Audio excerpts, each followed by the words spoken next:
Buenas tardes, bienvenidos a todos y a todas al excelentísimo Ateneo de Sevilla. Tenemos hoy un coloquio y un debate muy interesante.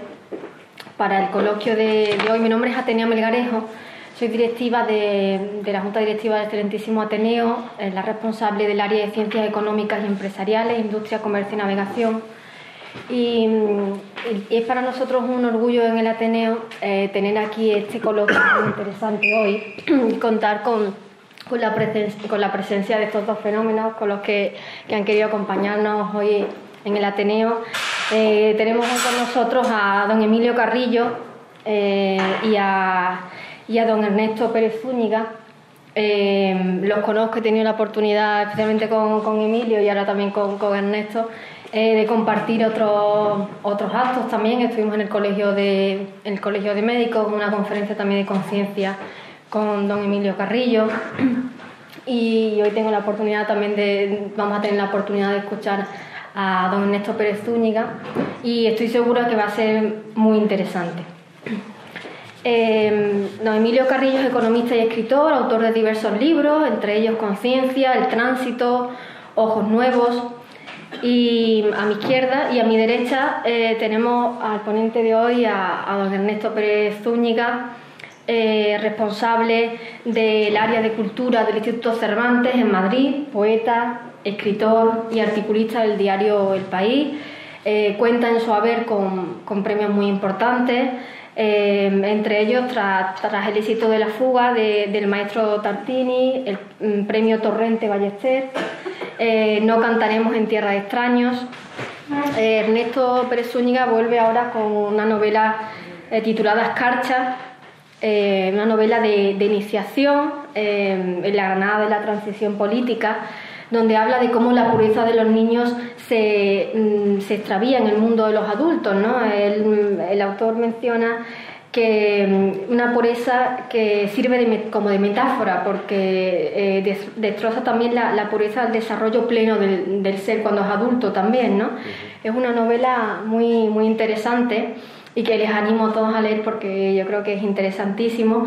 Además de la presentación de su novela, hoy vamos a disfrutar de un coloquio, una conferencia coloquio titulada Literatura y Espiritualidad, Conciencia y Ensoñación, Entusiasmo y Decisión, Amor y Dolor, en el que vamos a poder escuchar a estos dos escritores, y seguro que vamos a disfrutar mucho, que va a ser muy interesante escuchar su punto de vista, ¿no? Si me permites hablar un poquito de tu libro, por favor. Porque bueno, yo creo que merece la pena porque es muy interesante, y el protagonista del libro se llama Manuel Montenegro, un adolescente sensible, ¿no? Con alma de poeta, que vive en Granada, con la sensación de extravío desde su infancia. Vive en medio de una familia con un abuelo héroe de guerra, un sargento republicano que participó en la liberación de París y que le aporta reflexión, y su otro abuelo médico del bando de los ganadores, ¿no? Y tiene una madre pianista, una gran influencia en su vida, una madre pianista, un padre profesor de la universidad, ¿no? En el libro comenta el padre una frase que me ha llegado, ¿no? Que le decía el padre al hijo: cuando mueras solo te examinarán de amor, ¿no? Una reflexión en lo que la vida al final es el amor que vas dejando a otras personas, ¿no? Realmente la vida tiene momentos muy complicados, tiene esa contraposición de la que hemos hablado hoy en el coloquio, ¿no? Por un lado de amor, dolor, entusiasmo, decisión, conciencia, ensoñación, las dos caras siempre de la moneda de la realidad de la vida, ¿no? Pero al final lo importante es el amor que seas capaz de transmitir, ¿no? Al final ese es el examen al que te vas a someter. Y el protagonista pues va creciendo, va experimentando en esa ciudad tan hermosa, en Granada, al que el protagonista denomina Escarcha, ¿no? Por esa en Granada conservadora, ¿no? Que también es un reflejo de la España también del momento, ¿no? En el que está muy presente la presencia de Lorca, de su muerte, ¿no? De su trágica muerte, ¿no? Que azota también la conciencia colectiva, ¿no? Por ese brutal fusilamiento, asesinato, ¿no? del gran Lorca.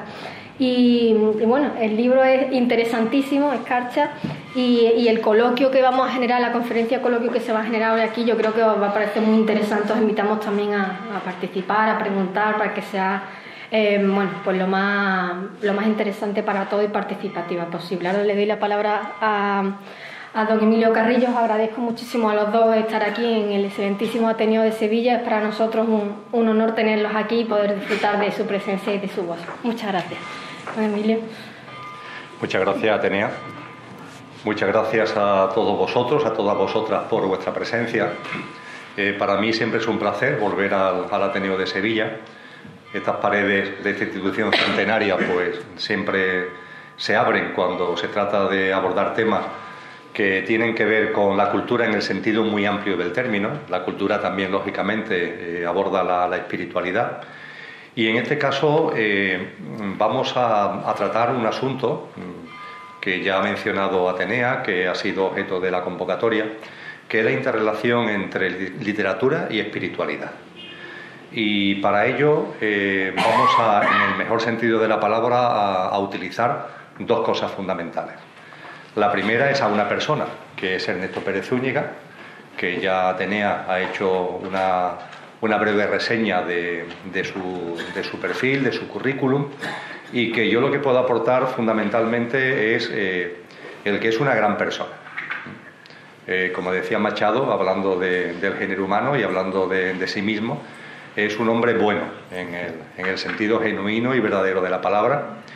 Y además de ser no una buena persona, sino un hombre bueno, además de ser un hombre bueno, es una persona que está muy versado, muy introducido en el ámbito de la cultura, hace ya muchos años, no solo porque sea responsable del Departamento de Cultura del Instituto Cervantes, que aunque algunos lo llamen a confusión, no es un instituto de bachiller, sino que es la institución que, dependiendo del Ministerio de Asuntos Exteriores, tiene como objeto fundamental divulgar la cultura española en general y la lengua hispana en particular por todo el mundo, ¿no? Con los 70 centros en número redondo que tienen repartido por todo el planeta.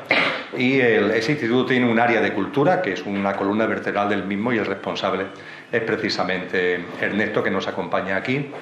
Su obra literaria, tanto desde el punto de vista de la prosa como de la lírica, de la poesía, es dilatada. Ya ha mencionado Atenea que tiene premios importantes en el ámbito de la poesía, en el ámbito de la narrativa, de la novela, tiene premios importantes. Es articulista del País. Aquellos que seáis lectores de ese periódico pues podréis comprobar, si no lo habéis comprobado ya, que periódicamente aparecen artículos suyos que siempre tienden ese tema de la cultura como en sentido amplio como telón de fondo. Y es una persona que, para hablar de literatura y espiritualidad, pues tiene también su interés, porque él, aparte de ser un hombre bueno, pues es una persona espiritual. No en el sentido religioso del término, y eso también seguro que en el coloquio va a salir, ¿no? La diferencia, aquí vamos a hablar de literatura y espiritualidad, no de literatura y religión, y entonces seguro que saldrá en el coloquio la diferencia, ¿no?, entre lo que es espiritualidad y lo que es religión. Es una persona, a su vez, que dentro de lo que es su vida, la práctica de la meditación tiene un componente muy importante, lo que estoy convencido que le ayuda en su capacidad creativa y en su desarrollo creador, no tengo ningún tipo de dudas. Y cuando, debido a nuestra amistad, fundamentalmente la amistad con Lola, ¿no?, que también es empleada del Instituto Cervantes, cuando surgió la posibilidad de hacer algo en Sevilla con relación a su última novela, que está recién salida, la novela Escarcha, de la que nos ha hablado Atenea, pues entendimos que era una opción para no ceñirnos estrictamente, aunque hablaremos de la novela, pero no centrarnos estrictamente en la novela, sino si utilizamos a Ernesto para hablar de literatura y espiritualidad, el segundo instrumento va a ser la novela. Vamos a utilizar esta novela, pero como un pretexto para hablar de literatura y espiritualidad. Ernesto me comentaba, no hemos preparado nada, absolutamente nada. Ahora ahí de pie me decía, oye, pues lo mismo lo que arranco sacando algunas frases de la novela que puedan dar pie a lo que es el contenido del coloquio, y vamos a utilizar, por tanto, la novela como pretexto. Yo terminaría esta primera intervención por mi parte señalando que no hace mucho en Sevilla vivimos un encuentro que tuvo como título Flamenco y espiritualidad. Tuve ocasión de compartirlo con Farroquito, con Juan, Y creo que con este segundo encuentro, donde la espiritualidad vuelve a estar presente, en este caso con la literatura, pues estamos abriendo una línea de reflexión interesante. Porque la espiritualidad, por supuesto, que está en los templos, no digo que no, pero la espiritualidad está en todo. Y cuando se profundiza mínimamente en aspectos de la vida cotidiana que pueden parecer lejanos a lo espiritual, cuando se escarba, es fácil comprobar que la espiritualidad está ahí. Yo creo que en la literatura, todos los que estamos aquí, somos conscientes que la espiritualidad tiene su peso. También durante el coloquio creo que tendremos ocasión de adentrarnos en un asunto que ahora también a bote pronto salía en la conversación con Ernesto antes de comenzar el acto, que es la literatura entendida como mero entretenimiento, que es una opción, Me compro una novela para pasar un rato, llega el fin de semana, pongamos por caso, bueno, me voy a comprar una novela o tengo unas vacaciones, me voy a comprar una novela para entretenerme, ¿no?, con la novela. Y bien, hay novelas que cumplen ese objetivo, perfecto, pero posiblemente la finalidad creativa de la literatura tenga que ir más allá.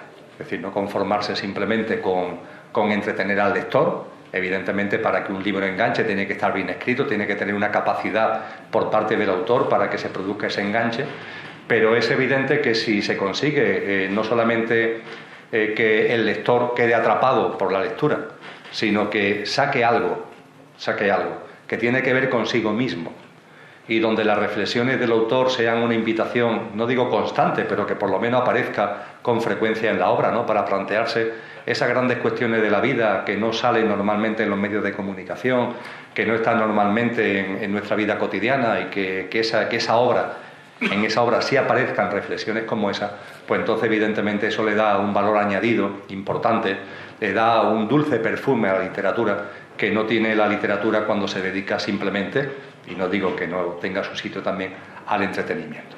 Bueno, pues con estas primeras palabras, después de la intervención de Atenea, quiero dar ahora a Ernesto el uso de la misma para que empiece a romper el hielo y vayamos entrando en materia en la medida en que lo vaya considerando oportuno.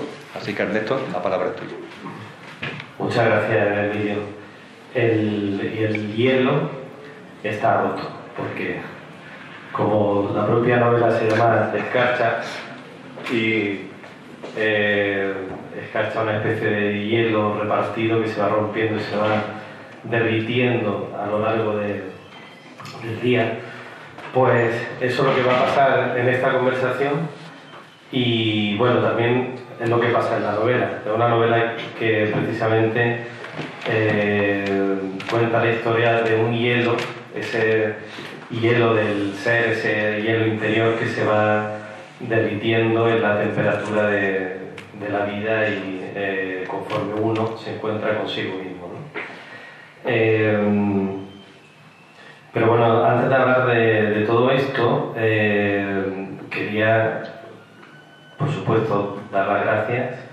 Quiero dar las gracias al Ateneo, la casa, que nos acoge a través de Atenea, que me encanta que Atenea y Ateneo sean casi lo mismo, porque en la vida lo masculino y lo femenino tienen que ir juntos, porque es la manera en que la vida se completa. Gracias también a Julia, y gracias por supuesto a Emilio y a Lola que me han traído aquí. Lola ha sido compañera mía durante muchos años en el Instituto Cervantes, y la verdad es que ha sido casi un alivio.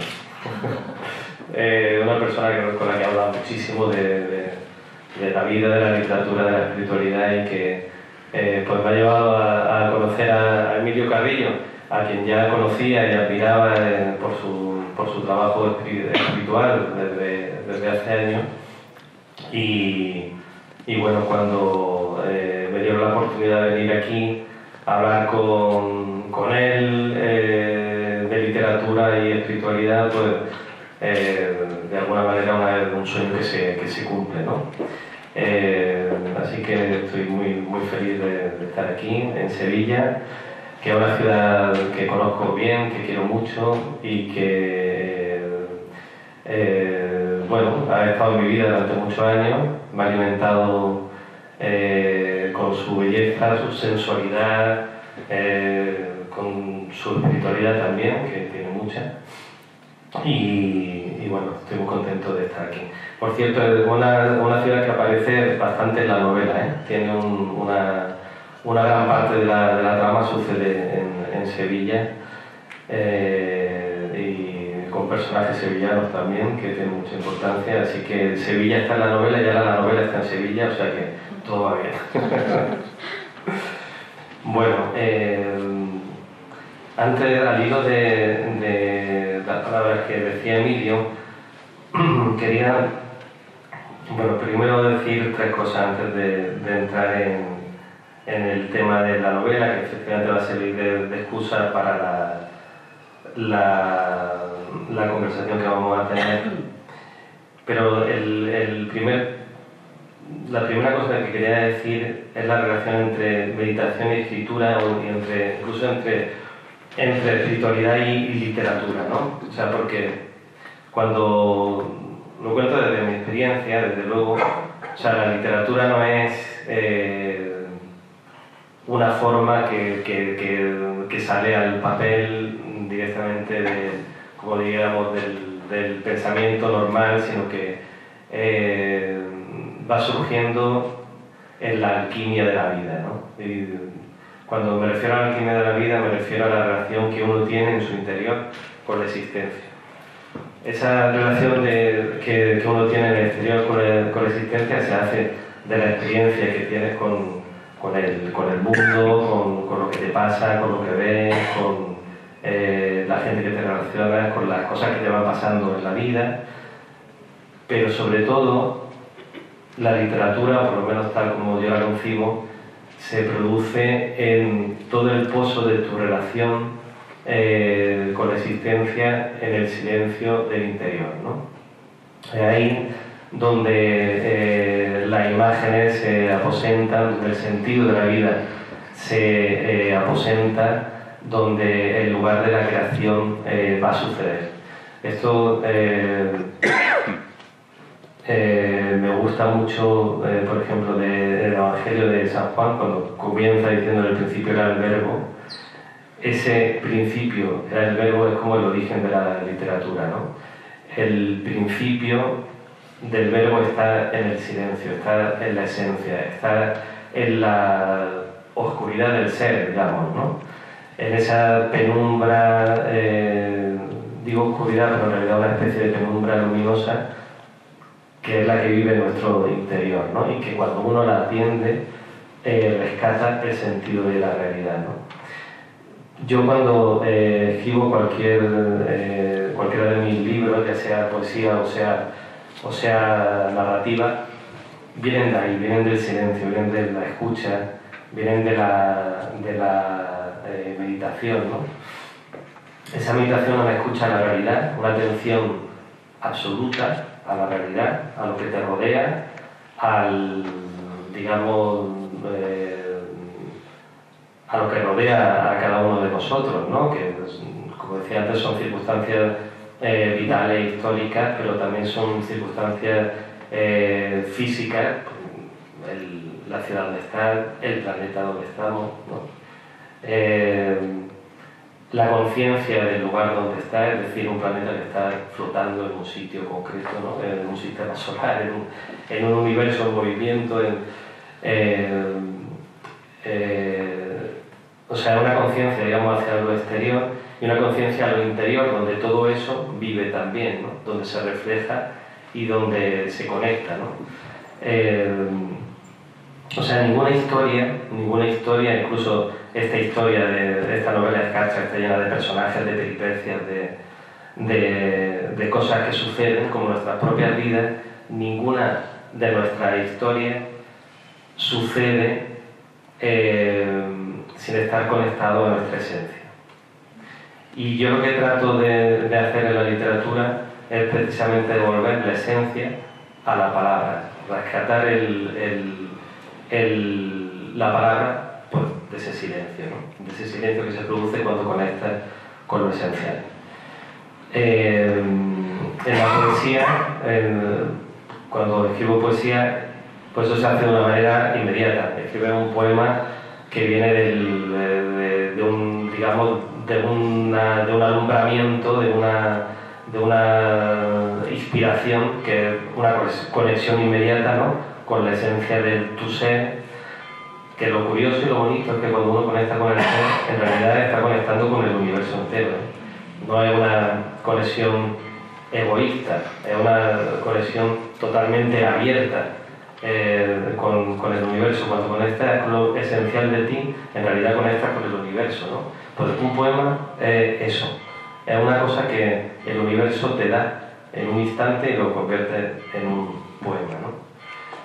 Y una novela como esta pues tiene un proceso muy distinto. En el caso de Escarcha, de hecho es una novela que digamos que he esperado casi toda mi vida hasta ahora tengo 46 años para poder escribirla, porque es una novela donde se narra, digamos, una experiencia de vida y una experiencia de imaginación para la que me hacía falta mucha escucha y mucha madurez para poder afrontarla, ¿no? Para poder afrontar las muchas historias que se cuentan en esta novela, pero que básicamente es una historia que va de la oscuridad a la luz, ¿no? Ahora hablaré un poco de esto. Pero el caso de la escritura de la novela viene de un pozo, o sea, igual que un poema se produce una conexión inmediata, una novela se escribe después de que una historia, la historia, la imaginación, el sentido, las voces de los personajes se aposentan en uno durante muchísimos años, ¿no? Y una vez que todo eso se llena, está lleno, es como un estanque que se va llenando poco a poco, ¿no? Pues el escritor lo que hace es abrir el grifo y empezar a gotear sobre la escritura, escuchando, y curiosamente la forma que va saliendo se parece al universo que has creado primero mentalmente, ¿no? Eso es una cosa muy bonita que también podemos luego profundizar. Bueno, de la novela, antes de devolverle la palabra a Emilio, casi sin entrar en ella, voy a leer algunas de las citas que abren la novela, porque bueno, explican bastante bien lo que es, ¿no? Las novelas no empiezan en el primer capítulo, como siempre parece que empiezan en las citas, porque cuando se ponen son por algo, ¿no?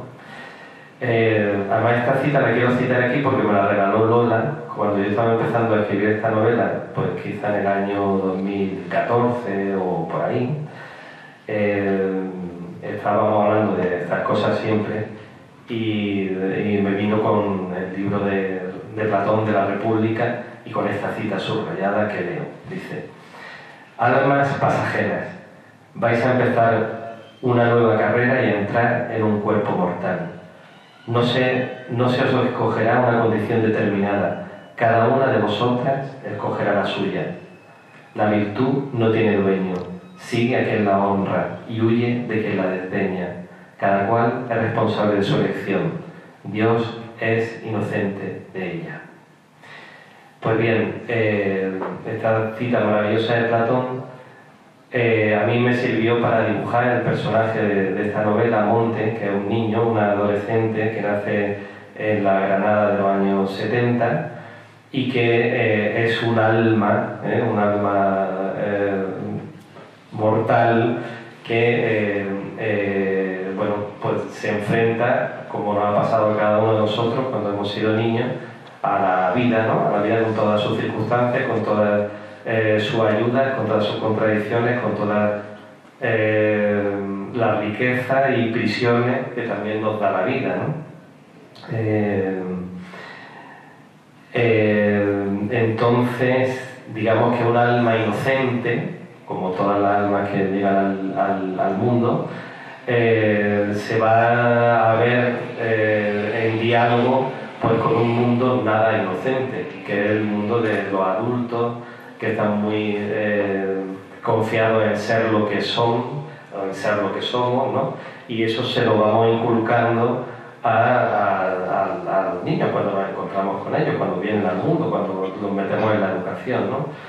En este caso con personas que son virtuosas y algunas que no son nada virtuosas, ¿no? Como un mal maestro que hay en el libro, al que Monte llama el íncubo, esta especie de fantasma pesadilla que se aparece a la noche, un maestro, un profesor de música, que en realidad bueno, pues es un abusador, ¿no? Pero este tema del profesor que abusa de la inocencia y manipula la inocencia de un niño, también una especie de metáfora de las muchas claudicaciones en las que un alma pura, cuando llega al mundo, cuando va creciendo, se tiene que someter. Pongo solamente un ejemplo. Ahí la parte de la novela está dedicada a la infancia y pues, una de las cosas que se habla mucho es de la alimentación, ¿no? Cuando uno, para ser adulto, tiene que claudicar ante ciertas cosas, por ejemplo, comerse aquello que ama, ¿no? Esto viene en relación a un episodio que se cuenta, por ejemplo, en que al niño le regalan un animal, ¿no? Un corderito, se lo regalan de niño, ¿no? Y hay un momento en que van a sacrificar el cordero que le han regalado y que él ha cuidado, ¿no?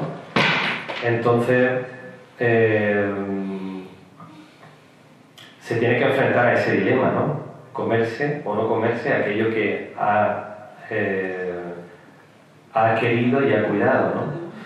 Y bueno, pues ahí está la primera claudicación, ¿no? Claudicar o no ante eso, ¿no? Para poder ser aceptado, para ser adulto, para meterte en la vida, ¿no? Claudica o no. Esa es la manera en que también cultiva la virtud, ¿no? La siguiente cita de Rafael Cadenas dice: somos víctimas de un extravío, el extravío sobre el cual hemos fundado nuestra vida, el de no darle a ella la primacía que le corresponde. Pues, complementaria a esta es de un escritor, amigo mío, Luis Mateo Díez, que es uno de los grandes escritores de nuestro país, que dice: el extravío ocurre a menudo dentro de uno mismo, ¿no? Pues esta sería la siguiente idea principal del libro, ¿no? Como uno precisamente, este personaje, o cada uno de nosotros cuando nos metemos en la vida de la enseñanza, o sea, desde la infancia y la adolescencia, nos exponemos a un extravío, a un sentirnos extraviados, ¿no?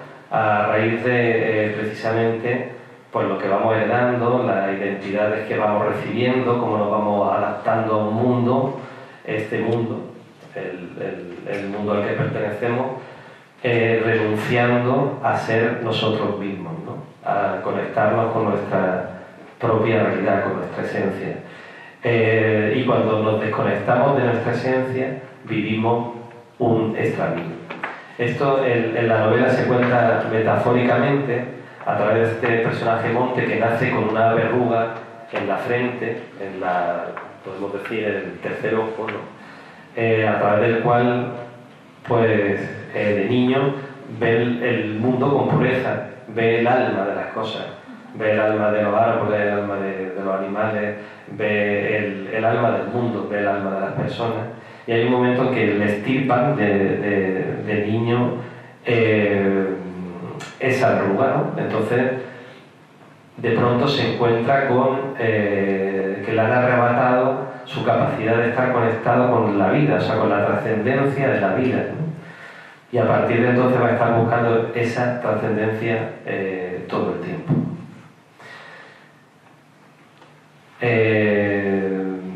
Pero sin embargo sintiéndose extraviado, ¿no? Y la siguiente cita es de un poeta maravilloso que se llama Octavio Paz, uno de los grandes poetas del siglo XX, que dice así: he pasado la segunda parte de mi vida rompiendo las piedras, perforando las murallas, taladrando las puertas y apartando los obstáculos que interpuse entre la luz y yo durante la primera parte de mi vida. Bueno, pues esta novela va de eso. Va contando todos esos obstáculos, ¿no? Y el título tiene que ver con eso. La escarcha es una especie de obstáculo, ¿no? Que se pone sobre la hierba al amanecer, ¿no? Pues la primera parte de la novela narra con muchas peripecias cómo esa escarcha se va aposentando en la vida de este niño y de muchos personajes, porque hay un montón de personajes en la novela, y cómo con el tiempo consigue quitar esos obstáculos, ¿no? Volver, digamos, a la luz, ¿no? Y la última cita del libro es de Federico García Lorca y dice así: grandes estrellas de escarcha vienen con el pez de sombra. ¿Cuál es el pez de sombra? Bueno, pues un poco como decía al principio, el pez de sombra es todo aquello que oculta tu ser, que oculta tu inocencia, que te hace cambiar tu camino, el camino al que estás llamado. Digamos, incluso lo podemos llamar tu vocación, porque vocación, cuando hablamos de cuál es tu vocación, que todos hemos tenido, podemos tener una vocación. La vocación en realidad es la voz interior, ¿no? La que te llama a ser de una determinada manera, ¿no? Pues el pez de sombra, que en este caso está focalizado en esta escarcha, esta Granada, esta España, ¿no? de determinada época, que es la época de los 70 a los 90, ¿no? Pues ese pez de sombra, ¿no? El pez de sombra que recibe un niño cuando se encuentra, pues, efectivamente, con muchas direcciones distintas, con una familia que viene con ideologías muy distintas, contrarias incluso, ¿no? Pues hablamos de la guerra civil, por ejemplo, ¿no? De una familia que pertenece a exiliados republicanos y otra que viene del franquismo, con ideologías muy distintas que sacuden al niño y que no sabe. Por ejemplo, una de las sorpresas que se lleva el niño cuando habla con su abuelo al principio es saber que ha luchado en bandos contrarios, ¿no? Claro, eso para un niño es absolutamente sorprendente, ¿no? Como mi abuelo, que los dos son buenos, que me quieren y a los que quieran, han sido enemigos, ¿no? En realidad los dos tendrían que luchar contra un mismo enemigo, ¿no? Que es la concepción del mal que el niño tiene desde su inocencia, ¿no? Bueno, todo eso es el pez de sombra, ¿no? Una última cosa antes de pasarle la palabra a Emilio. La novela se divide en 7 partes, en 7 temporadas, que se llaman El Tesoro, que es la identidad recibida de la infancia; Comunión, que bueno, es cómo nos conectamos o nos desconectamos con la realidad; El Secreto, que habla de una sociedad que cultiva secretos y al cultivar secretos pues pervierte la realidad, ¿no? Porque no puedes ser sincero contigo mismo. Sacrificio, que habla precisamente del sacrificio de la identidad en pos de ser aceptado, pero también habla del sacrificio por amor. Esto que citaba a Atenea antes, que es una frase maravillosa de San Juan de la Cruz: al final solo te examinarán de amor, hagas lo que hagas, medite lo que medite, sea espiritual o no lo sea. Si no hay amor, si todo esto no sirve para el amor, pues sirve para un poco, ¿no? El Bosque, que trata precisamente del laberinto de la vida, de estar perdido en el bosque y encontrar ahí el centro. La Conjuración, que trata de cómo precisamente cuando se reúnen los afines, me refiero los amigos, ¿no? Que los amigos son gente que se reúne porque tiene una conexión importante y porque se ayudan uno a los otros, como pasa en el camino espiritual, ¿no? Para ser mejores entre todos, ¿no? Esa es la Conjuración. Y Hamán, que es la parte de la disolución. el Hammam, los baños árabes, es un lugar que me gusta mucho, donde pasa el final de la novela, y sin contar nada de la historia, pero es un lugar estupendo porque es donde primero, si eres sensible, si prestas atención, te puedes conectar con los 5 sentidos a todo lo que sucede, ¿no? A la realidad física, ¿no? Y a través de los sentidos, del olor, del tacto, del agua, de la luz, ¿no? Y a partir de eso también a una purificación, ¿no? La novela también tiene que ver cómo en ese proceso final, cómo te vas purificando, cómo purificas tu ser, ¿no? Cómo purificas la identidad, cómo te vas deshaciendo en el vapor del espíritu. Bueno, me enrollé muchísimo con la cita y las partes, así que... Que va, Ernesto, ha sido un placer el escucharte. No sé si Atenea, ¿tú quieres compartir algo? Bueno, me parecía muy interesante, ¿no?, la reflexión que hacía Ernesto, ¿no? Y especialmente una de las partes que ha señalado, ¿no?, de esa desconexión contigo mismo que te lleva al extravío, ¿no? Y muchas veces uno parece que anda como un laberinto interno, ¿no? Cuando desconecta con su esencia personal, con su alma, ¿no? Y va por una especie de situación de extravío, ¿no? Y lo importante que es volver a reconectarse con uno mismo, ¿no? Y esa situación del despertar de la conciencia, ¿no? De saberse la situación que está viviendo en ese momento en su vida, de dónde viene, hacia dónde va, ¿no? Y en dónde se encuentra en cada momento, ¿no?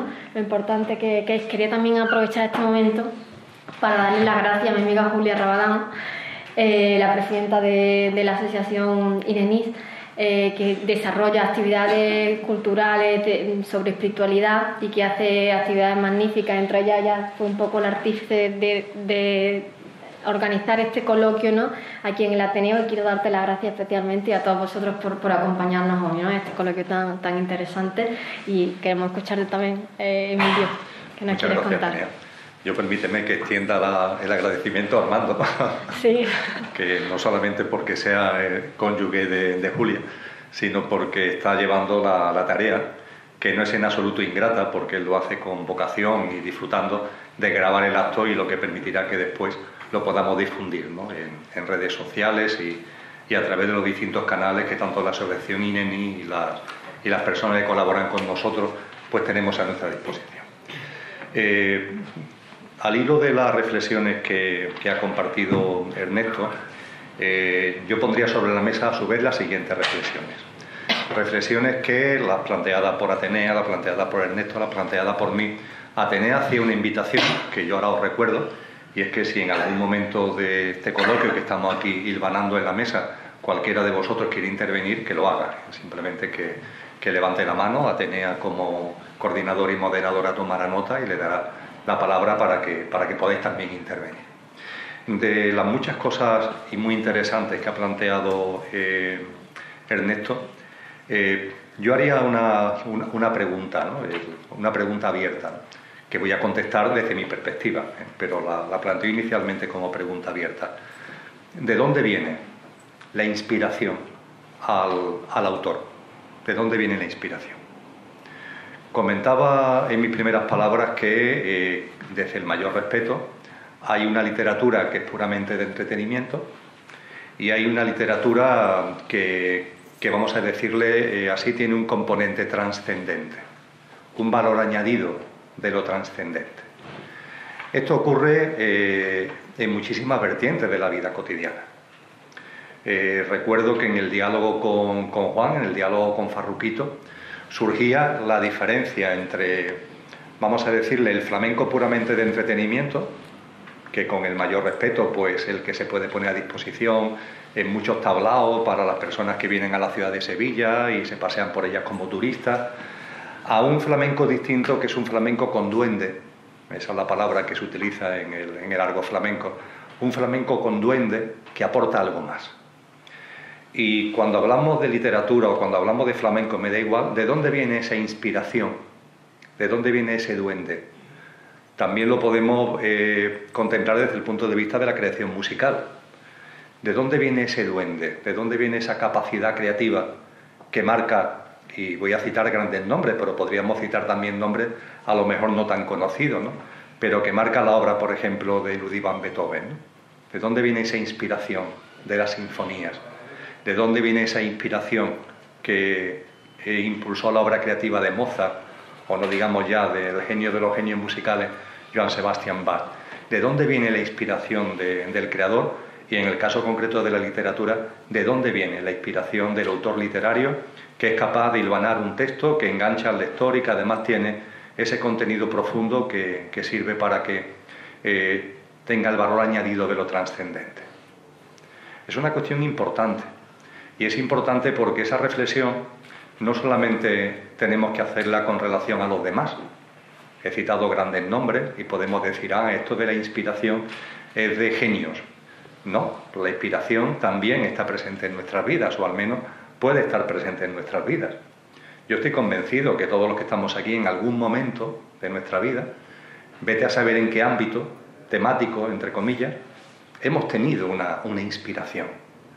Algo que nos llueve, algo que nos llega profundo, íntimo, que nos permite poner sobre el tapete de una conversación, de cualquier tipo de actividad, incluso en el ámbito tan rutinario como puede ser la actividad laboral, que nos permite poner sobre la mesa una joya bella, una creación hermosa, profunda.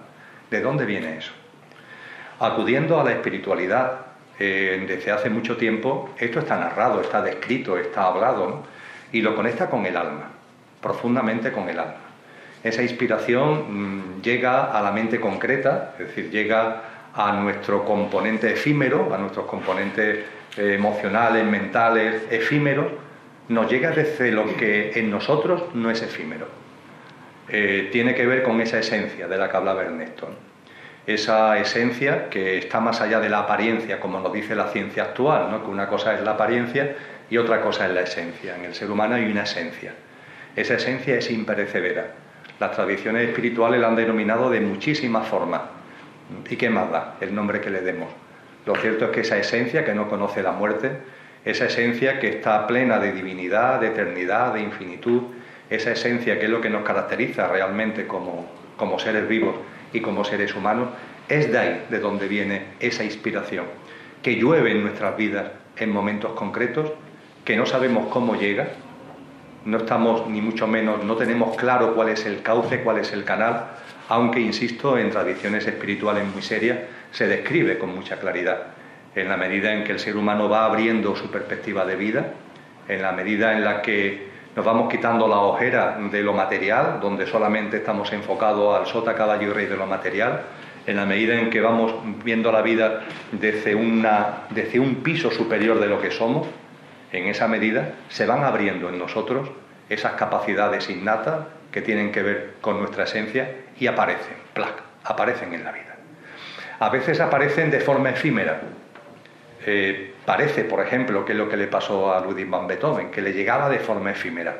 Después, en el resto de su vida, era una persona atormentada, desasosegada, con muchos conflictos mentales, emocionales, pero había algo ahí que le permitía que en momentos concretos, se produjera ese desembarco de la esencia que le permitía llevar a cabo creaciones como las que llevó a cabo. En el ámbito literario pasa exactamente igual. Nos encontramos autores de una capacidad creativa, de una belleza a la hora de acercarnos a cuestiones profundas de la vida, espectaculares, que después en su día a día, en su vida cotidiana, no son personas que mantengan esa línea de coherencia, de consciencia, de presencia de la esencia. A veces, insisto, esa inspiración llega como a ramarazos, como si un chaparrón cayera, y después ya cesa el chaparrón. Hay otras personas y hay otros autores, también en el ámbito de la literatura, donde esa lluvia se hace permanente, donde esa presencia de la esencia se hace permanente. Ernesto ha citado a uno de los grandes personajes que podemos constatar que eso sucedió en su vida. Ha hablado de Platón. Claro, a Platón le sucedió eso. Platón, por las circunstancias que fuera, en su devenir, en su sendero espiritual, abrió el tarro de la esencia y una vez que la abrió, ya se incorporó en su vida. y esas bellísimas palabras acerca de almas pasajeras, como muy bien ha constatado Ernesto, recuerdo que está sacado de un libro que tiene como título La República, que son los diálogos con Sócrates. Y claro, cuando uno puede en un kiosco, porque de vez en cuando en estos temas de fascículos que se lanzan periódicamente aparece La República de Platón, ¿no? Cuando uno lo ve en kioscos, es un tocho así de gordo, La República de Platón, dice, Dios mío, qué rollo, ¿no? Y lo deja a un lado. La verdad es que no tiene desperdicio. Y en el apartado final me gusta recordar que Platón narra la primera experiencia cercana a la muerte de la que yo tengo constancia. Puede ser que haya otros textos anteriores a Platón que hagan referencia a ese tipo de experiencia. Pero Platón, en las páginas finales, es muy fácil localizar una república porque son las últimas páginas, no hace falta leerse el libro entero, es fácil de localizar, narra la experiencia de un soldado, el soldado que muere en batalla, pero que finalmente no está muerto. Y cuenta lo que ha vivido en la aparente muerte.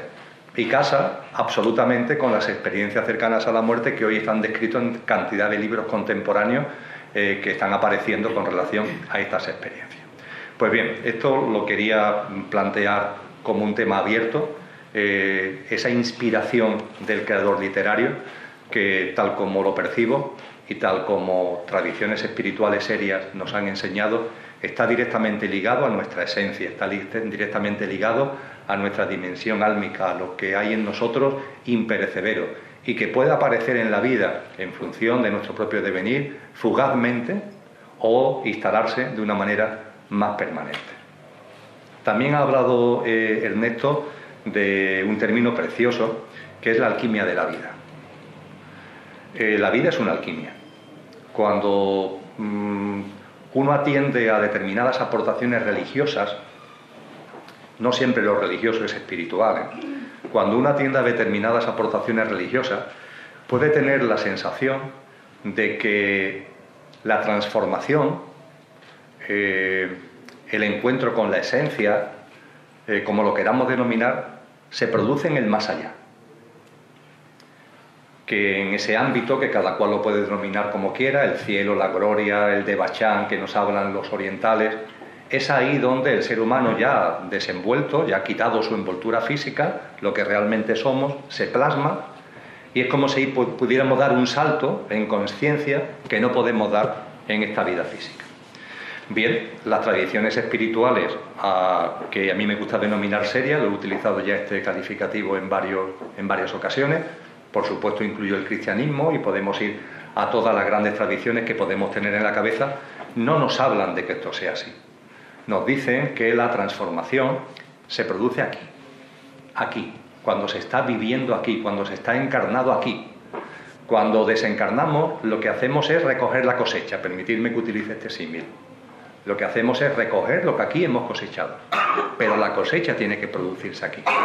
Esas lámparas de aceite de las que Jesús de Nazaret habla en el capítulo 25 de Mateo, en esa metáfora tan curiosa de las vírgenes necias, las vírgenes listas que tienen una lámpara de aceite que deberían llenar, unas la llenan, otras no la llenan. Esa lámpara de aceite es una preciosa metáfora del alma.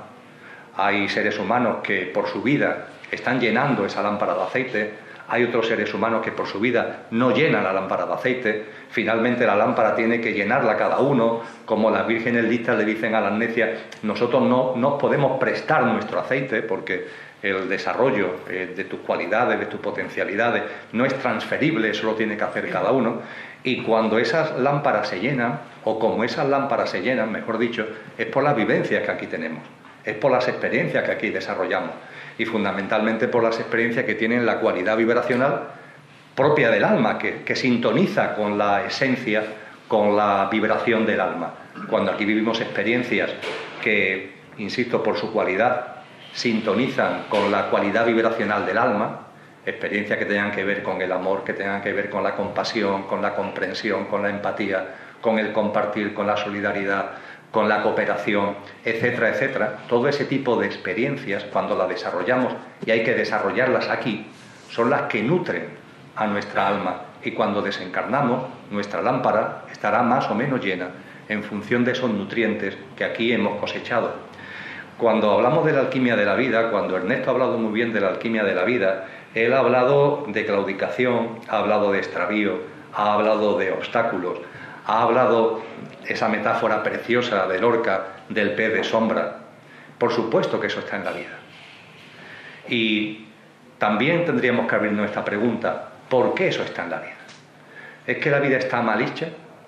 ¿Es que si hay un plan divino, si en el universo, como parece ser, todo está ordenado y todo encaja, la contemplamos y nos maravillamos? ¿Cómo es que después en nuestra vida cotidiana hay tantos sinsabores, hay tantos desquicios, ¿no? Esas claudicaciones, esos extravíos, esos obstáculos, ese pez de sombra, ¿no? Yo creo que poco a poco empezamos a recordar cada vez más gente que eso tiene que ver con las famosas noches oscuras, ¿no?, de las que nos habló San Juan de la Cruz, que son vivencias que realmente nosotros mismos estamos trayendo a nuestra vida como factor de impulso. Como factor de impulso, ¿para qué? Pues bien, Ernesto ha dicho algo que me ha maravillado, la verdad que es precioso, ¿no? Él dice que nos lleva a renunciar a ser lo que se es, todo ese tipo de experiencias, ¿no? Pues yo diría que esas noches oscuras, por utilizar el término de Juan de Yepes, de San Juan de la Cruz, lo que provoca son experiencias que se configuran como un factor de impulso para recordar lo que se es y vivir en coherencia con lo que somos. Precisamente para eso están esas experiencias. Es verdad que hay personas que en el enjambre, como habla Byung-Chul Han, en el enjambre se pierden. En el contexto de tantas circunstancias, de tantos torbellinos, se quedan ahí. Pero realmente hay mucha literatura trascendente donde nos narran peripecias de personajes, bien reales novelados o bien simplemente de ficción, pero que nos muestran claramente el cómo ese tipo de experiencias van transformando al personaje e incluso a los personajes, y lo van transformando para que efectivamente cada vez sean más coherentes con esa esencia y vivan más en conciencia con esa esencia. Y último elemento de esta reflexión.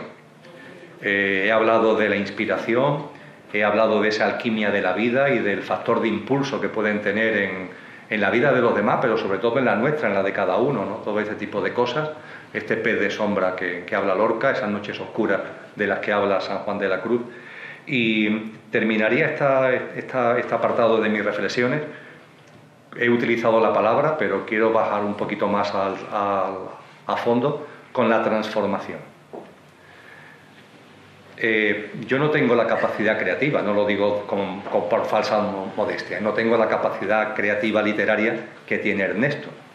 Yo he intentado en alguna ocasión novelar, escribir por tanto una novela donde pudiera verter contenidos espirituales, y he tenido que dejarlo.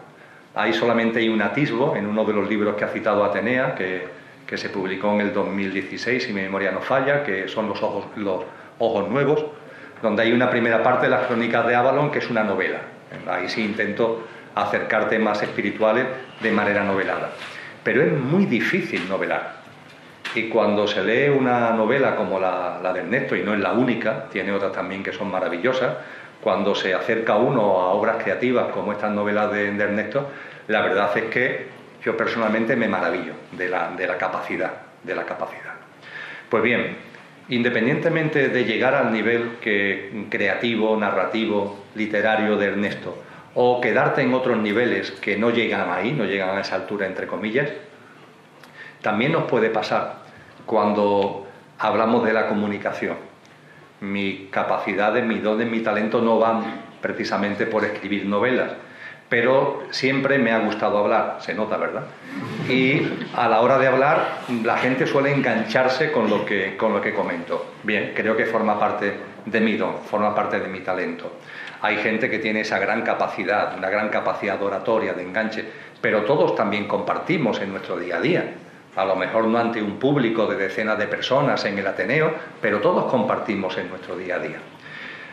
A donde quiero ir, bien sea por una obra literaria de un nivel o de otro, bien sea a la hora de compartir coloquialmente por la voz con un aforo o con otro, la transformación más genuina, la transformación más auténtica y la transformación más completa no se da en quien lo recibe, sino siempre en quien lo hace. Y esto es una invitación a ser creativos. Y esto es una invitación constante a compartir. Esta novela, como otras novelas de Ernesto, obras literarias de unos autores, de otros, por supuesto que en el lector pueden generar reflexiones, inspiraciones, meditaciones que le ayuden en su sendero, que le ayuden en su proceso, que a la hora de filtrarlo interiormente, porque eso es lo que todos tenemos que hacer con lo que los demás nos aportan, pasarlo por nuestro propio filtro, te den un empujón en tu sendero espiritual, en tu sendero en cuanto al desarrollo de conciencia. Pero sin ningún tipo de duda, cuando Ernesto esta novela la ha puesto sobre la mesa, la mayor transformación se ha dado en él. Cuando alguien comparte generosamente cualquier cosa, la transformación más grande se da en él o se da en ella. De ahí la importancia, creo yo, en ser generosos. Y muchas veces tenemos que autoobservarnos y percatarnos de que por las autolimitaciones mentales, por el que dirán, por una cosa o por otra, no aportamos lo que internamente sabemos que podríamos aportar. Esto nos pasa a todos en muchas circunstancias de la vida. Pues bien, con ello no estamos compartiendo con el otro y le estamos quitando al otro la oportunidad de que, filtrando por su propio interior lo que nosotros estamos diciendo, lo utilice como factor de impulso. Pero sobre todo, nosotros somos los grandes perdedores, porque cuando se comparte con generosidad esa creatividad, todo ese mundo interior que tenemos y lo compartimos con el otro, donde la alquimia realmente se produce, donde la transformación realmente se produce, es en nosotros mismos. Yo con estas reflexiones por ahora ya me callo. Bueno, Emilio, es maravilloso todo lo que has dicho. La verdad es que Emilio habla con mucha modestia porque él es creador absoluto a lo mejor no escribe novelas, pero crea en nosotros cosas mientras habla. Eso es ser creador, lo hace a través de lo que escribe, a través de lo que dice, que es absolutamente estimulante y que además impulsa hacia la transformación, que eso es lo mejor de todo, ¿no? A raíz de lo que has dicho, quería pues, compartir algunas cosas que se me han ocurrido, porque me ha encantado, primero hablando de la inspiración y el duende y de Platón. Habla de dos cosas que me encanta, el duende flamenco, ¿no? La conexión que hay entre el duende flamenco y el daimon del que habla Platón precisamente en el capítulo del final de la República, en el que narra la muerte del soldado, ¿no? Para resumirlo mucho, o sea, cuando un alma se reencarna, cuenta Platón, el demiurgo, el alma elige un destino para aprender algo que tiene que aprender en la vida futura, ¿no? O sea, siendo muy simple, si había aprendido la humildad, pues ahora tiene que aprender la serenidad, imaginemos, ¿no? O quien ha sido el rey va a ser pastor, ¿no? Este tipo de cosas, ¿no? Pero bebe del agua del leteo, el agua del olvido, y no va a recordar nada, como muy bien ha dicho Emilio, luego vivir esencialmente es recordar lo que realmente eres, ¿no? A lo que has venido al mundo, ¿no? Pero antes de reencarnarte, bebes del agua del leteo y lo olvidas todo. Y entonces, para que recordarte, para que servirte de guía, el demiurgo te pone un daimon, que llama Platón, ahí viene la palabra demonio, un daimon que es el que te va a guiar en la vida silenciosamente a través de muchas cosas, porque el daimon no habla nuestro idioma, habla el idioma del alma, y cuando no lo escuchamos en el alma, pues te habla a través de mil cosas, ¿no? Positivas y negativas, ¿no? Que pueden ser te guía por aquí, te tira por un barranco, te da una enfermedad, puede pasarte muchas cosas. A mí me ha llevado a tirar por un barranco, ¿eh?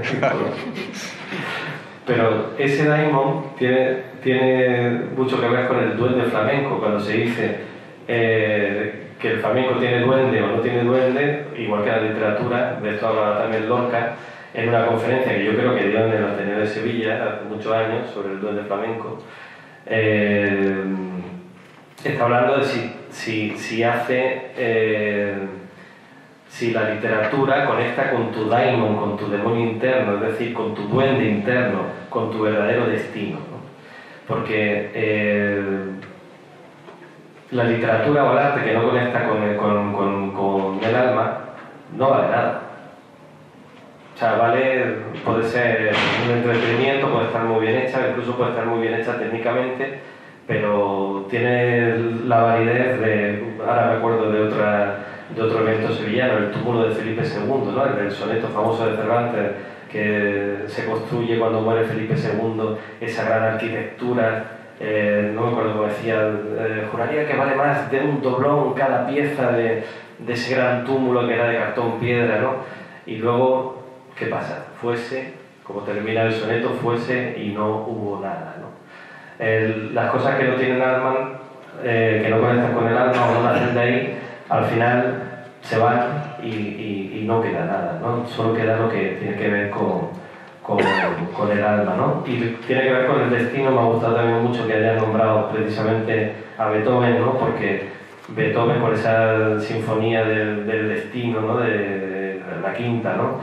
Yo creo que tiene mucho que ver con la fuerza de ese proceso creativo, ¿no? Beethoven escribe atormentadamente porque él se conecta atormentadamente con su alma, no sabe conectarse de otra manera y la saca así, ¿no?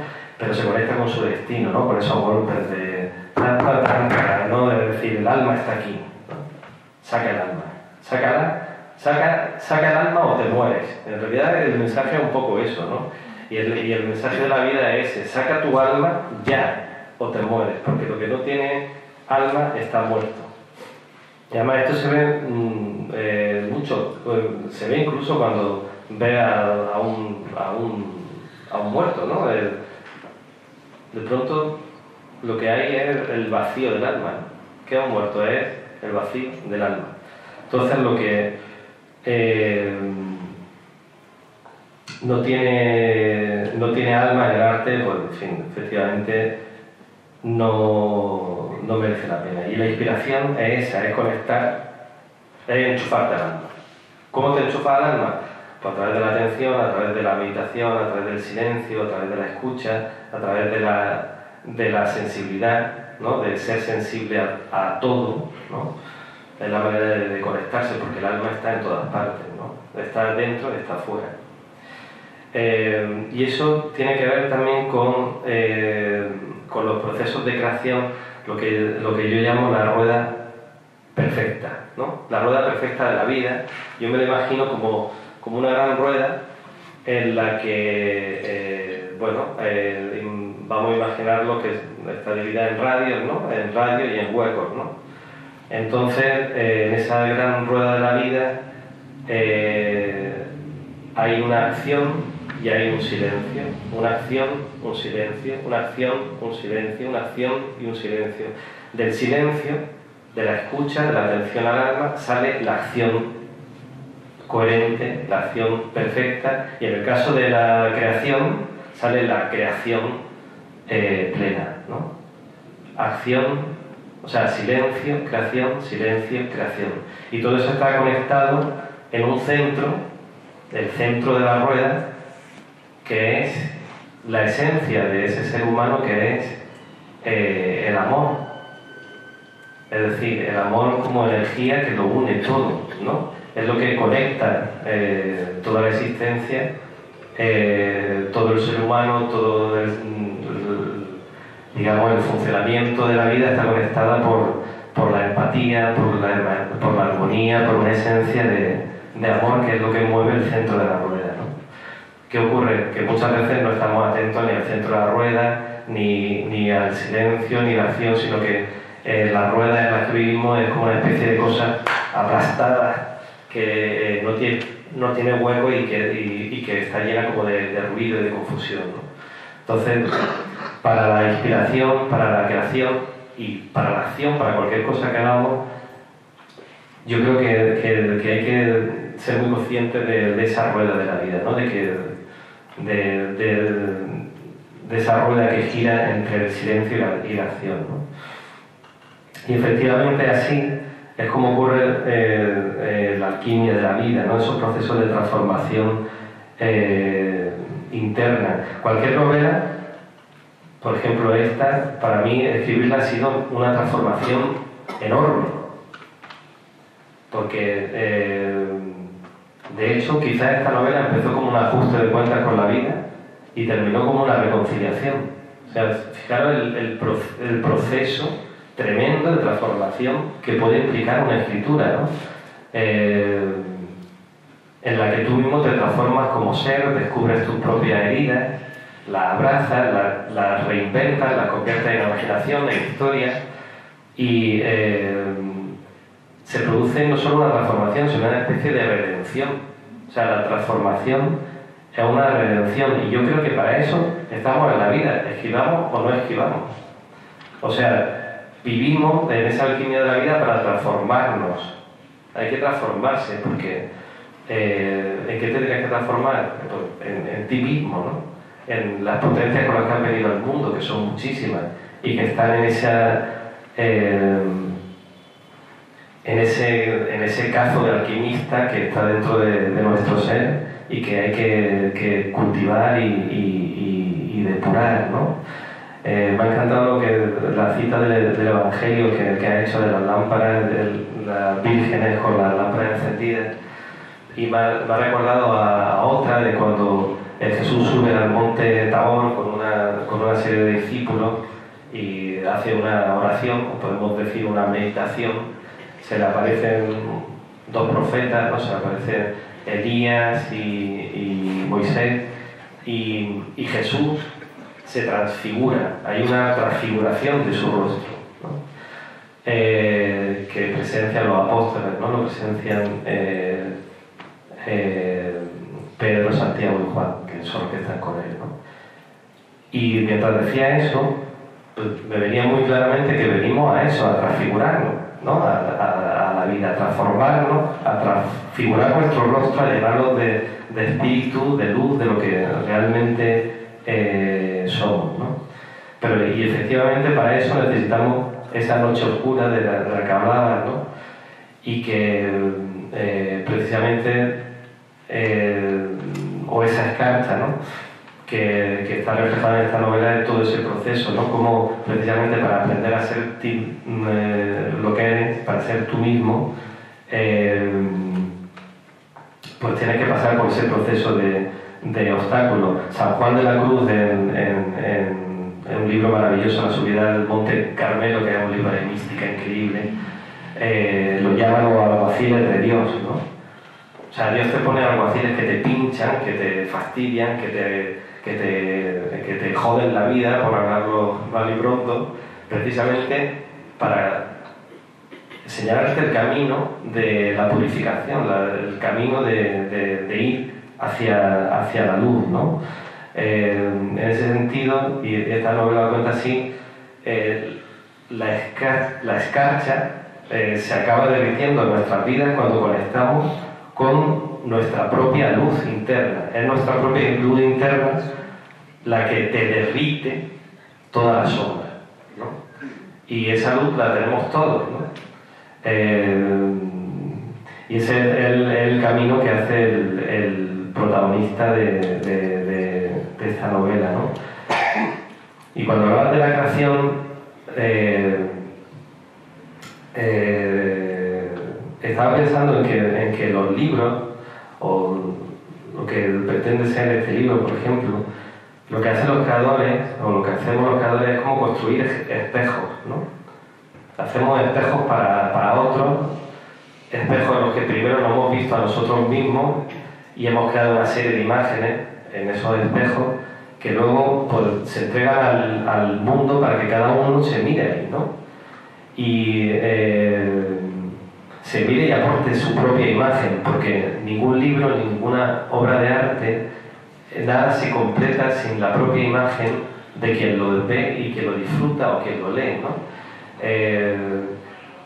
Cuando vemos un cuadro, vemos también nuestra alma, no solamente vemos lo que hay en el cuadro, ¿no? Es un diálogo entre lo que tenemos dentro y lo que el cuadro nos da, y el cuadro solo no es nada, es como un mundo vacío, ¿no? Y lo mismo pasa con un libro. Un un libro es el lugar maravilloso, una especie de máquina del tiempo, donde, porque las máquinas del tiempo existen y se llaman libros, en el que conecta con el alma de otro ser humano que ha podido vivir hace 1000 años o vive ahora en otro continente y conecta su intimidad, su imaginación con la tuya, ¿no? Y es en esa conexión donde se produce el libro, ¿no? Donde se produce la unión de esos espejos, ¿no?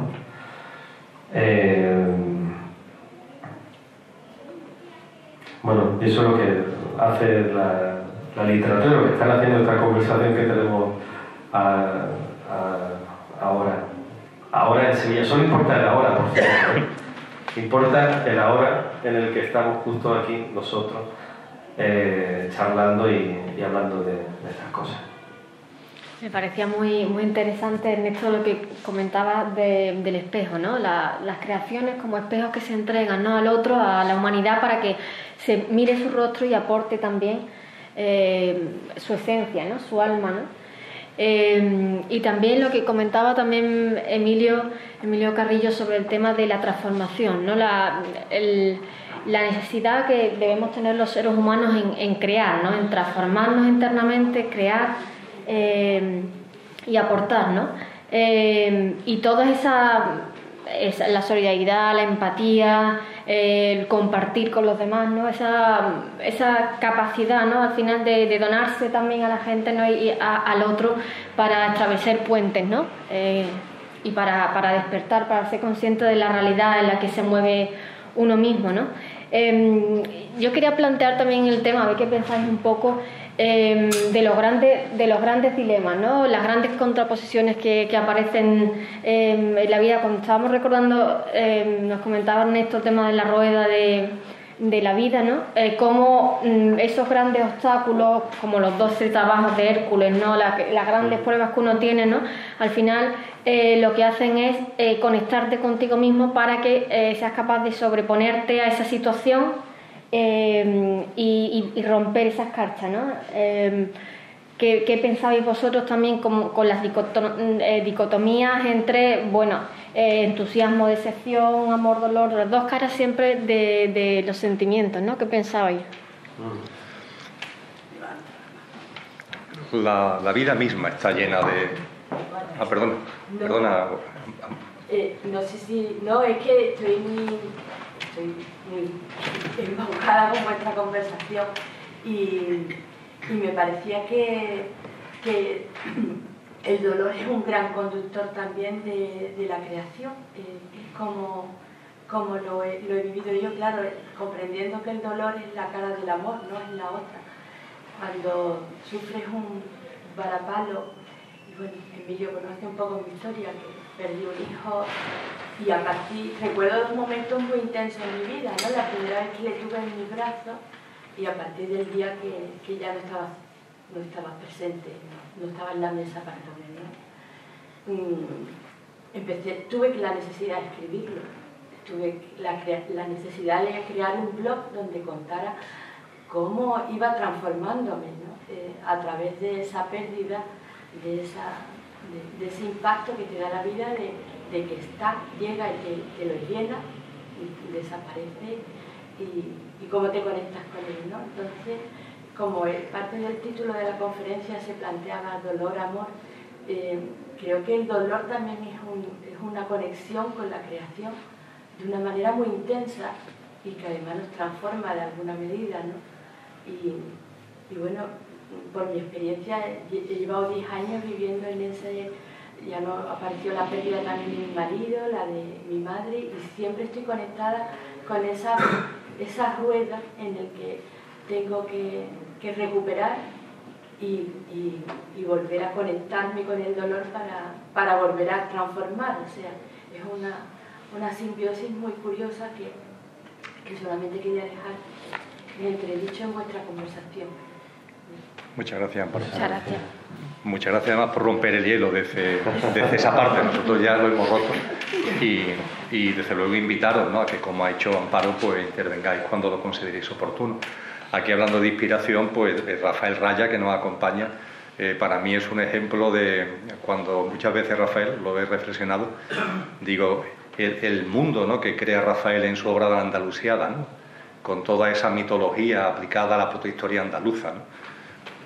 Claro, eso te llueve, ¿no? Te llueve desde la profundidad de tu ser, ¿no? Aquí hay personas que me consta, ¿no?, que eso lo habéis experimentado de forma muy directa, ¿no?, que sabéis muy bien de lo que estamos hablando, pero de una forma o de otra todos también sabemos de lo que estamos hablando y lo hemos vivido, aunque sea en un nivel o una escala distinta, pero lo hemos vivido y a lo mejor incluso lo estamos viviendo, ¿no?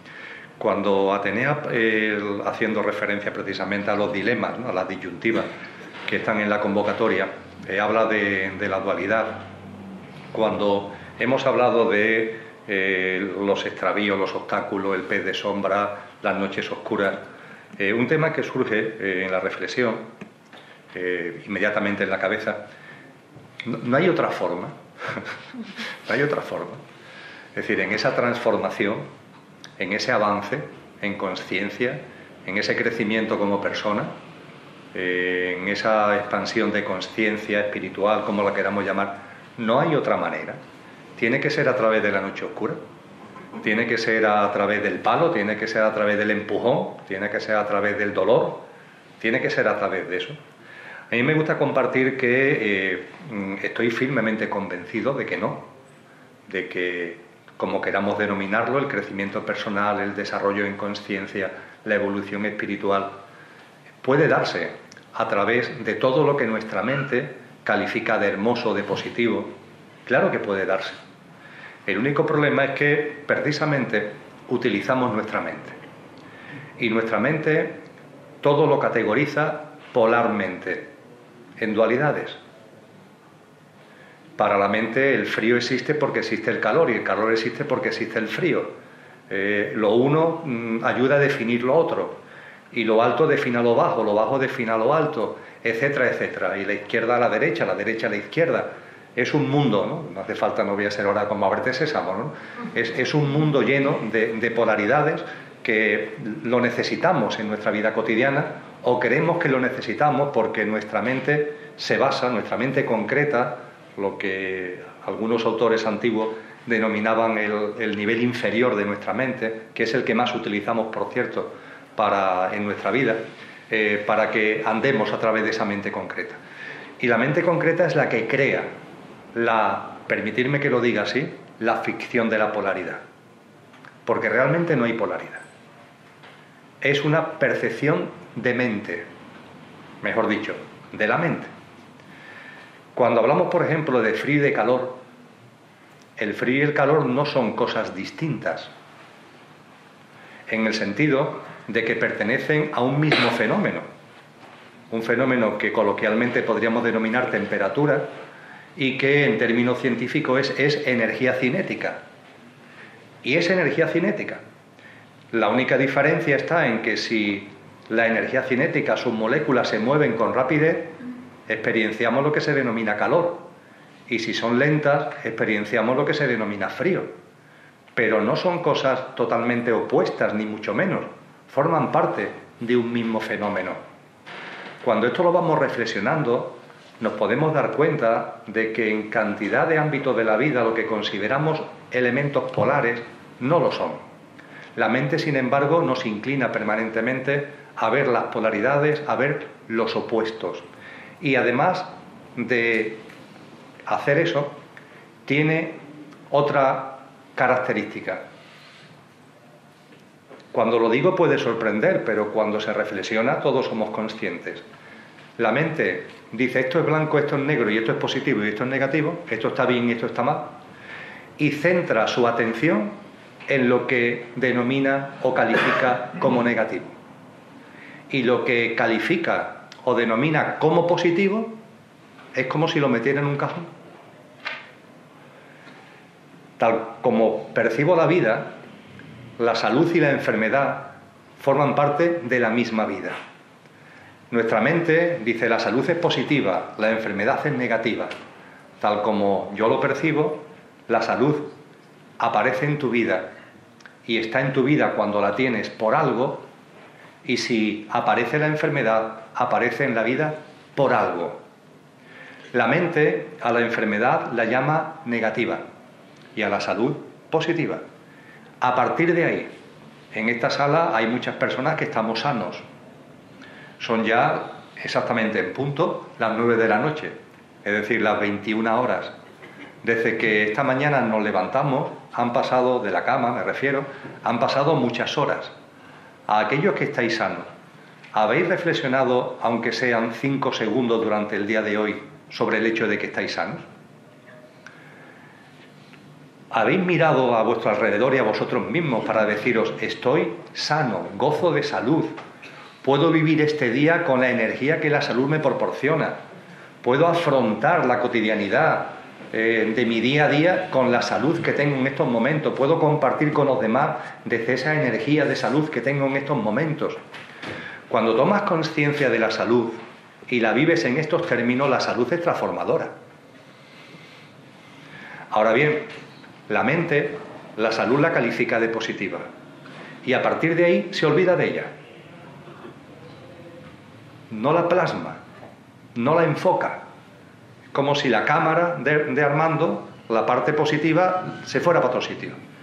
En cambio, cuando la enfermedad aparece en nuestra vida, aunque sea una gripe, no digamos ya cuando son enfermedades de mayor nivel, todos hemos tenido al menos una gripe en nuestra vida y posiblemente cosas más importantes, somos conscientes de que durante el día constantemente el hecho de que estemos enfermos está ahí presente.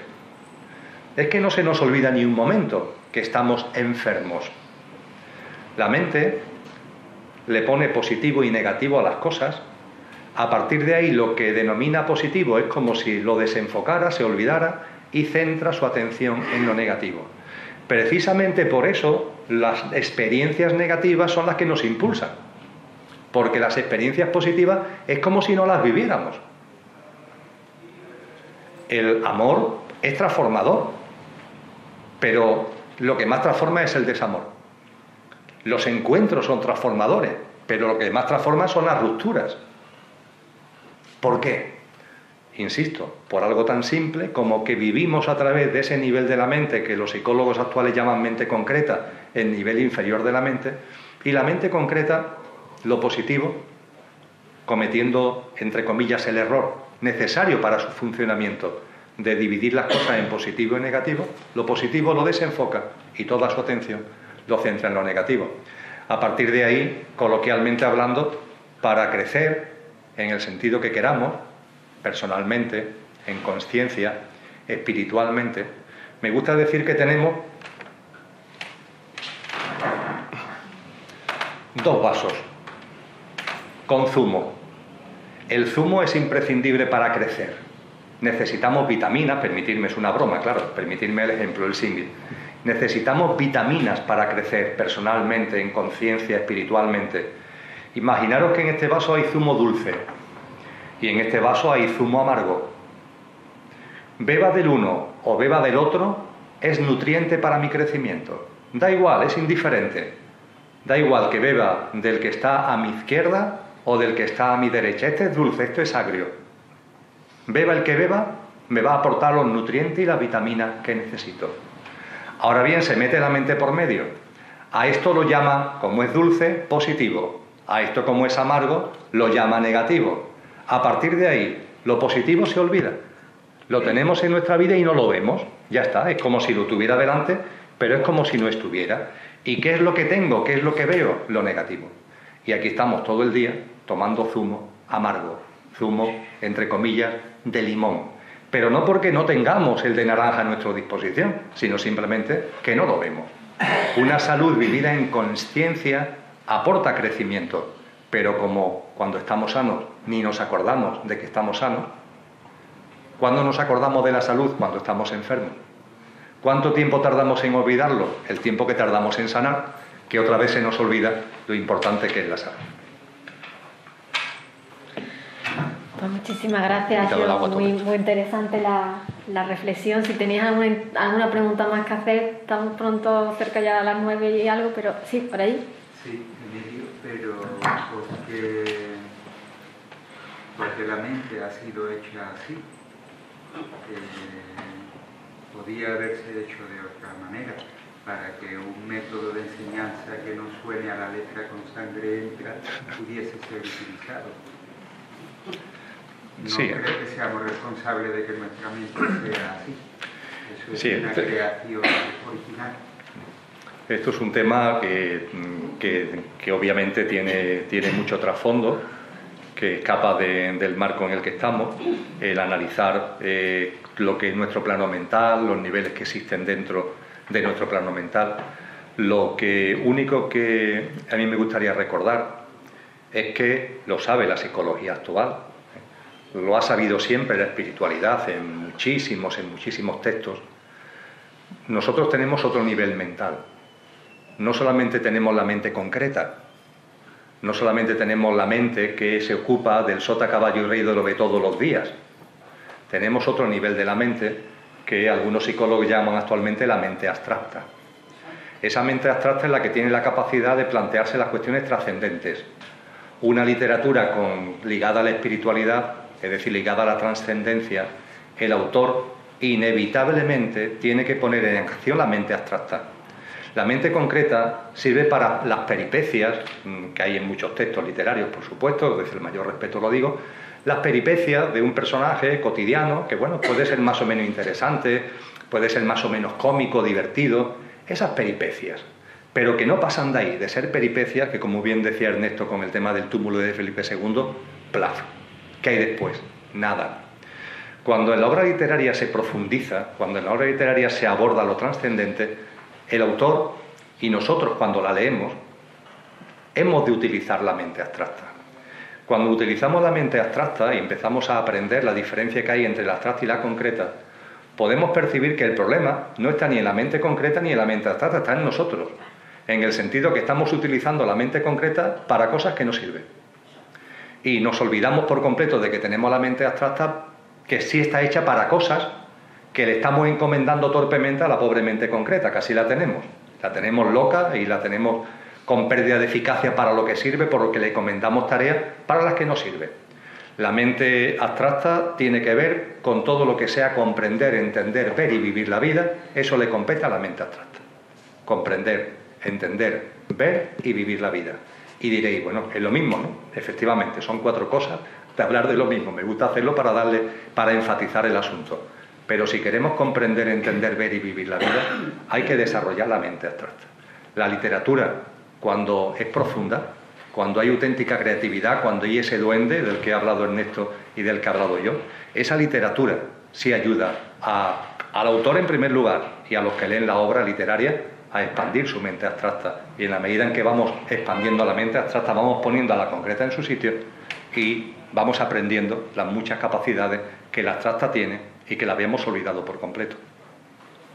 Interesantísimo. Sí, creo que Ernesto quiere aportar algo. Quería comentar también sobre este asunto. Brevísimamente, porque lo ha explicado estupendamente Emilio, ¿no? Cuando habla de los contrarios, que uno de los principios alquímicos precisamente es buscar la unión de los contrarios, es decir, la identidad de todo esencialmente, y como lo contrario nos lleva a otra cosa, como tú decías, ¿no? Si tú cruzas el dolor, pues llega al amor, ¿no? Si cruzas el miedo en el que vivimos constantemente, llega a ti mismo. Si cruzas la mente superficial, llega a la mente abstracta, o podemos decir incluso si cruzas la mente, llega al alma, ¿no? Y si al final eres capaz de cruzar tu propia alma, pues llega a la conexión con el espíritu, que es el todo, ¿no? Entonces, las experiencias de la vida, efectivamente, es ser capaz de ver cada vez más, y cada vez que ves más, eres capaz de cruzar más lejos, ¿no? Y de hacer, como decía muy bien Emilio, esa noche oscura, hacerla una noche de luz, y ser consciente de que la noche de luz es a lo que estamos destinados, a vivir o sea, que la luz llene la noche de nuestra vida completamente, ¿no? Pues disculpadnos por la hora ya que cerramos a las 9 el Ateneo. Ha sido muy interesante, agradeceros a los dos tanto a Ernesto como a Emilio, ¿no? por este coloquio tan interesantísimo, ¿no? Y a todos los asistentes hoy aquí en el Ateneo, porque ha sido un coloquio muy, muy interesante. A mí me gustaría que repitiéramos esto pronto, así que yo os recuerdo que vayamos buscando fechas porque hay muchos temas que nos gustaría a todos comentar, ¿no? Y preguntar, porque son temas interesantísimos, ¿no? De la vida misma y de la transformación del alma, de cómo conectamos con nosotros mismos y de cómo avanzamos, de cómo generamos capacidad de avanzar, ¿no? Y de transformar, de romper barreras, ¿no? Y de conocernos más a nosotros mismos y de poder tanto entrar a nosotros mismos como crear, como enlazar con los demás, ¿no? Así que muchísimas gracias a todos por vuestra asistencia. Hoy tenemos además también un concierto que organiza la Banda Sinfónica de Sevilla y el Coro del Ateneo en la Capilla de la Veracruz, que es público para todo el que quiera ir a las 9 de la noche, que ya yo creo que ya habrá empezado. Pues muchísimas gracias a todos los asistentes, a los ponentes, porque ha sido un orgullo, un honor teneros aquí con nosotros en el Ateneo. Muchas gracias a todos.